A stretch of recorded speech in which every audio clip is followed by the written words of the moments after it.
Have you ever stopped to question whether getting a degree is even worth it anymore? Unless it's the only key to unlocking the career you've always dreamed of, sinking years and thousands, sometimes hundreds of thousands of dollars into a degree feels like a gamble that rarely pays off.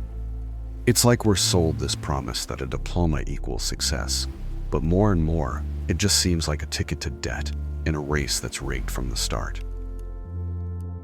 Looking back on my life, one of the biggest missteps I made was pouring my energy into a master's degree in computer science, convinced it would be the key to unlocking a bright, secure future. At the time, it seemed like the obvious choice, the kind of decision that would swing open doors to exciting opportunities and give me a clear path forward. But when I finally crossed that finish line, degree in hand, I found it did not land me the job I had dreamed of, nor did it help me figure out what I truly wanted to do with my life. It was a humbling moment, one that forced me to step back and question the path I had been told was the right one. We tend to talk about degrees and education as if they are the same thing, as if earning a diploma automatically means you are equipped with the knowledge, skills, and clarity to thrive in the world. But over the years, I have come to see that the gap between those two ideas has only grown wider, like a chasm that keeps stretching with every new graduating class. Today, having a degree does not necessarily mean you are educated in any deep or meaningful way. More often, it just means you have committed to years of student debt, a weight that lingers long after the graduation ceremony fades. And let us be honest for a moment. Sometimes the choice to pursue a degree says more about the pressure you felt to follow the college path or your financial decision-making at the time than it does about your intelligence, potential, or readiness for the world. So, if you are thinking about diving into a degree program, or if you are already deep in coursework, I want you to pause and reflect. Really dig into the question. Is this degree actually necessary for the career or life you are envisioning? Because unless you are aiming for a field like medicine, law, or certain sciences where a degree is the only way to break in, you might want to consider whether there is another path that could get you where you want to go without the years of commitment and financial strain. For a lot of people, honestly, a targeted course or certification in exactly what they want to learn would be a smarter move. It is faster, it is cheaper, and it does not demand half a decade of your life plus a lifetime of loan repayments. Let us get real for a second. Some degrees today, when you look at their practical value, are pretty much useless for building a sustainable career. I am not trying to be harsh or dismissive, but do we really need 4-year programs in things like gender studies, puppetry, the history of Canadian bagpiping, or golf course management? I am not saying there is no worth in exploring those subjects if they genuinely spark your curiosity, but most students are not choosing these degrees because they are passionate or because they lead to clear, fulfilling careers. They are picking them because they feel like it is what they are supposed to do, or because they are lost and using college as an expensive way to buy time while they try to figure out who they are and what they want. Don't get me wrong. I am not pointing fingers at young people or blaming them for these choices. Not at all. The real issue lies with a society that has not given them the guidance or tools they need to navigate these decisions with confidence. We have built a system that funnels students onto a conveyor belt toward higher education, urging them to get a degree at all costs, but rarely gives them the space to pause and ask the big questions. Who am I? What am I good at? What does the world actually need from me? Without that kind of reflection, it is no surprise that so many end up with degrees that do not align with their goals, stuck in a cycle of debt and disillusionment, wondering where it all went wrong. What we call an education system in the West is not really about education anymore, at least not in the way it should be. It is morphed into an education industry, more focused on generating profit than on cultivating thoughtful, capable people who can contribute to society in meaningful ways. As of early 2025, student debt in the US has skyrocketed to over $1.77, a figure that overshadows the GDP of entire countries like Canada or Australia. And this is not just future doctors or lawyers taking on that debt. It is people with degrees in fields that do not lead to jobs that pay enough to cover basic living expenses, let alone tackle those loans. Meanwhile, tuition costs keep climbing higher, but the money is not going toward better teaching or richer learning experiences. A Government Accountability Office report found that between 2003 and 2018, administrative spending at universities surged by over 60%, while spending on actual instruction inched up by just 17%. In other words, more money is being poured into bloated bureaucracy than into the classrooms where real learning is supposed to take place. To make things even more frustrating, our basic school system is still rooted in a model that is over a century old, built for an industrial world that no longer exists.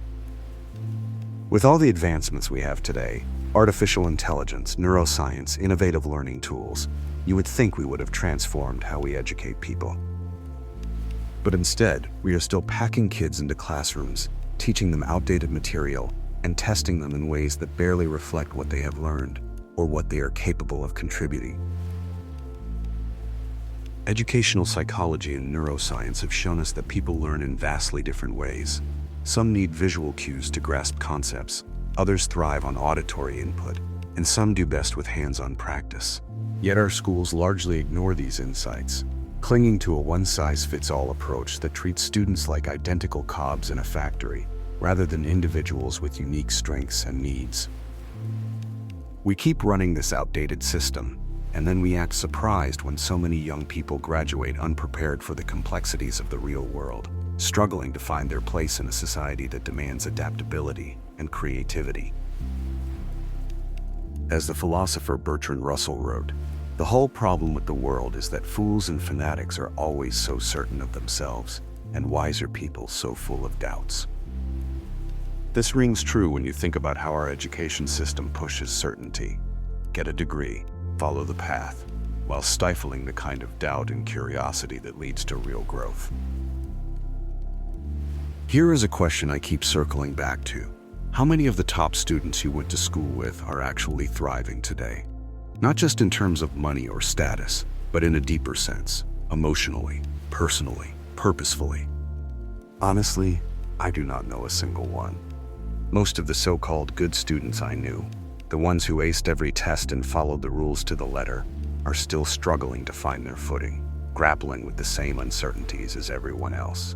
It makes you wonder whether the system ever really prepared them for the real world, or if it just trained them to chase grades and credentials instead of meaning. When you step back and look at the bigger picture, so many of the challenges we face today, economic instability, social division, cultural confusion, can be traced, at least in part, to how we educate people. Somewhere along the way, the mission of education shifted away from teaching people how to think critically, how to question, how to explore the world with an open mind. Instead, we started telling them what to think, prioritizing conformity over creativity, rote memorization over genuine exploration. Teachers are not the villains here. They are often just as trapped as the students, forced to act as gatekeepers of a rigid curriculum, rather than mentors who inspire intellectual freedom. The system has become so entrenched, so untouchable, that even questioning it feels like a kind of rebellion, like you are challenging some sacred institution that is beyond critique. But here is the question that cuts to the core. Are we chasing the appearance of intelligence, the shiny degree framed on the wall, or are we chasing intelligence itself, the ability to think deeply, solve problems, and contribute something valuable to the world? Are we after a title on a piece of paper, or the skills and wisdom to actually do something meaningful with what we have learned? Because if the system is not helping us grow, think, build, or serve others in a way that feels true, then maybe it is time we stop glorifying it and start looking for better ways to learn and live. This brings me to another thought. Maybe the problem is not just the system, but how we approach it. Too many of us see a degree as the ultimate goal, the golden ticket to a good life, rather than one tool among many that might help us get where we want to go. We have been sold this narrative that without a degree, we are doomed to fail. But the world is full of people who have carved out fulfilling lives by taking different paths. The internet has opened up access to knowledge in ways our grandparents could never have imagined. Platforms like Coursera, YouTube, or open source coding communities offer skills that employers value, often for free or a fraction of the cost of a 4-year degree. Yet we are still conditioned to believe that a traditional college program is the only way to succeed. I used to buy into that myself, back when I was grinding through my master's program, thinking it would be my ticket to a stable, meaningful career. But looking back, I realize I learned more from late-night coding projects, online tutorials, and tackling real-world problems than I did from most of my classes. The degree gave me a credential, sure, but it was the skills I built outside the classroom, through trial and error, curiosity, and persistence, that actually mattered. As the poet Raina Maria Rilke wrote in Letters to a Young Poet, "Be patient toward all that is unsolved in your heart, and try to love the questions themselves." Education should be about loving those questions, about embracing the unknown, not just chasing a predefined answer like a diploma.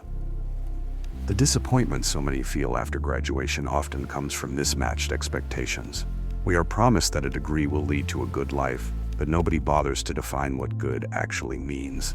Is it a high-paying job? A sense of purpose? Freedom from financial stress? The vagueness of that promise sets us up to feel like we have failed, even when we have followed all the rules. If we could shift our focus to what we really want, whether that is specific skills, hands-on experience, or relationships that ground us, maybe we would stop chasing the illusion of a degree as the answer to everything. I think back to my own journey, how I spent years chasing that master's degree, only to realize it did not teach me how to navigate the real world or uncover my purpose. The real learning came later, when I started experimenting, taking risks, and teaching myself what I needed to know. It was not glamorous, and it definitely was not easy, but it felt honest. As the philosopher Søren Kierkegaard wrote, life can only be understood backwards, but it must be lived forwards. Education should prepare us to live forward, to embrace the uncertainty of life with curiosity and resilience, not just hand us a script to follow. So maybe it is time we redefine what education really means. Maybe it is not about a piece of paper or a one-size-fits-all system that churns out graduates like products on an assembly line. Maybe it is about learning to think for ourselves, to build something that matters, to contribute to the world in a way that feels authentic. As the poet Robert Frost wrote in The Road Not Taken, 2 roads diverged in a wood, and I took the one less traveled by, and that has made all the difference. If we can choose our own path, if we can let go of chasing credentials and instead pursue the knowledge and experiences that light us up, that might just be the closest thing to a real education that we can ever hope to find.